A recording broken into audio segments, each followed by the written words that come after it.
Quando meus filhos me deixaram naquele asilo, disseram que era por pouco tempo. É só até a senhora melhorar das tonturas, mãe. Eu acreditei, porque mãe acredita. Mesmo quando o coração avisa que tem alguma coisa errada. Meu nome é Vanderlei Albuquerque, tenho 78 anos. Durante 40 anos fui dona de uma rede de loja de tecidos em Belo Horizonte. Construí tudo ao lado do meu marido, Augusto, que morreu há 5 anos. Eu nunca imaginei que terminaria meus dias olhando para um teto mofado, ouvindo gritos de idosos esquecidos e esperando alguém lembrar que eu existo. Mas foi exatamente isso que aconteceu. No primeiro dia no asilo, meu filho mais velho, Renato, nem entrou comigo. Parou o carro na frente do portão azul descascado, tirou minha mala do porta-malas e disse: "A senhora vai gostar daqui. Tem até bingo." Bingo. Eu queria rir ou chorar, mas fiquei olhando para ele esperando um abraço, um carinho, alguma hesitação. Nada. Minha nora Silvia nem virou o rosto. Mexia no celular como se eu fosse uma encomenda atrasada. Renato beijou minha testa rápido. "A gente vem domingo." Nunca vieram. Os primeiros dias foram os piores. O cheiro do lugar era uma mistura de remédio vencido, sopa rala e solidão. Tinha uma senhora chamada Célia que passava o dia inteiro perguntando pelo filho. "Ele vem hoje, meu Roberto sempre vem." Não vinha nunca. Outra, Dona Miriam, escondia pão embaixo do travesseiro porque dizia que às vezes ficávamos sem jantar. Eu achei exagero, até a noite em que serviram uma água amarelada com 3 pedaços de batata boiando. Foi naquela noite que chorei escondida no banheiro. Não pela comida, mas porque entendi que meus filhos sabiam exatamente onde estavam me deixando e não se importaram. Eu tinha dinheiro, muito dinheiro, mas depois da morte do Augusto, deixei Renato administrar tudo: contas, imóveis, investimentos. "Para a senhora descansar", ele disse. Eu assinei procurações sem ler. Confiava nele. Mãe é um bicho muito burro quando ama. Os meses passaram, nenhuma visita, às vezes uma ligação rápida. "Tô ocupado, mãe." Ou então, "A senhora sabe como a vida tá corrida." Eu fingi acreditar, até que um dia ouvi 2 funcionárias cochichando perto da lavanderia. A velha da suíte 3 era rica, né? Era, o filho vendeu até a mansão dela. Meu sangue gelou. Suíte 3 era eu. Naquela noite, não consegui dormir. No dia seguinte, pedi meu celular à enfermeira. Ela hesitou. "Seu filho mandou deixar guardado para a senhora não se confundir." Aquilo acendeu alguma coisa dentro de mim. Eu nunca tive Alzheimer, nunca fui senil e nunca fui incapaz. As tonturas começaram depois que Renato insistiu para eu tomar uns remédios naturais que ele manipulava. Passei o dia inteiro pensando nisso. Na madrugada ouvi gemidos vindos do corredor. Era Dona Célia caída no chão. Ela tinha tentado ir ao banheiro sozinha. Chamei ajuda. Demoraram 20 minutos. 20 minutos.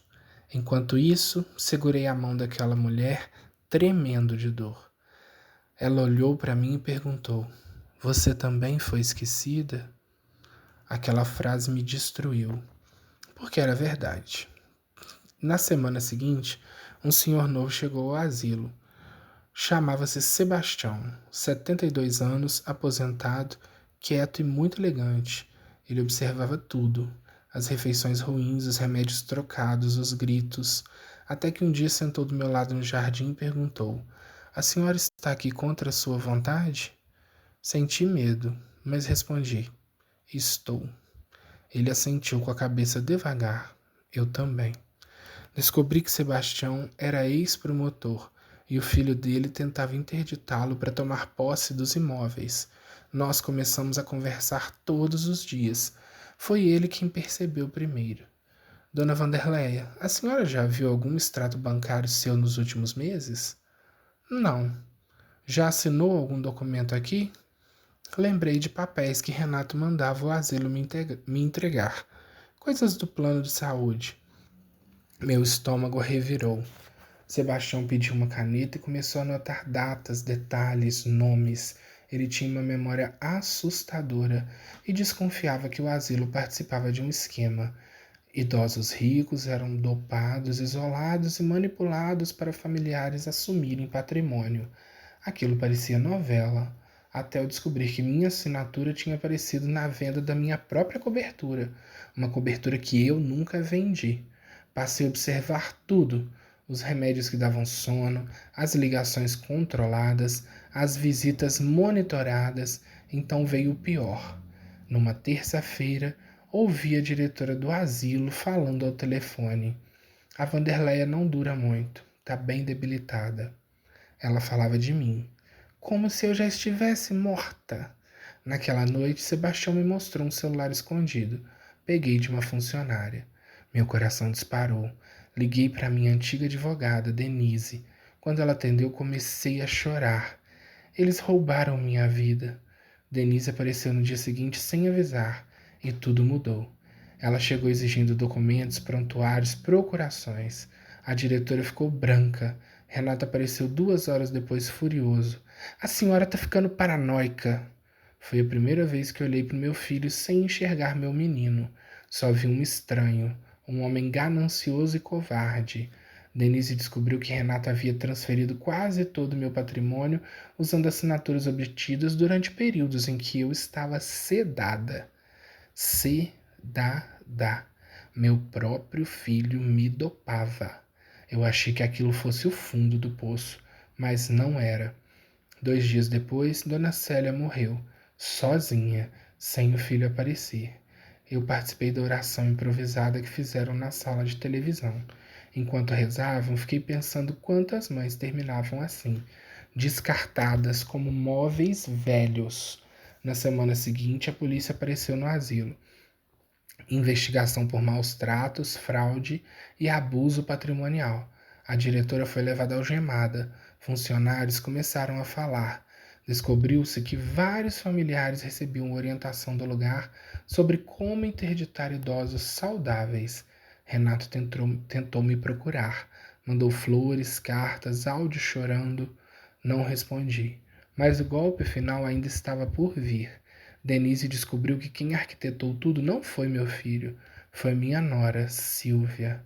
Ela devia milhões escondidos em apostas online. Foi ela quem convenceu Renato de que eu estava senil. Ela dizia: sua mãe já viveu demais, agora é nossa vez. Quando ouvi isso, senti um vazio impossível de explicar, porque uma coisa é perder dinheiro, outra coisa é descobrir que esperavam a sua morte. O processo levou meses. Recuperei parte dos bens. A cobertura já tinha sido vendida, mas bloqueamos contas, imóveis e investimentos.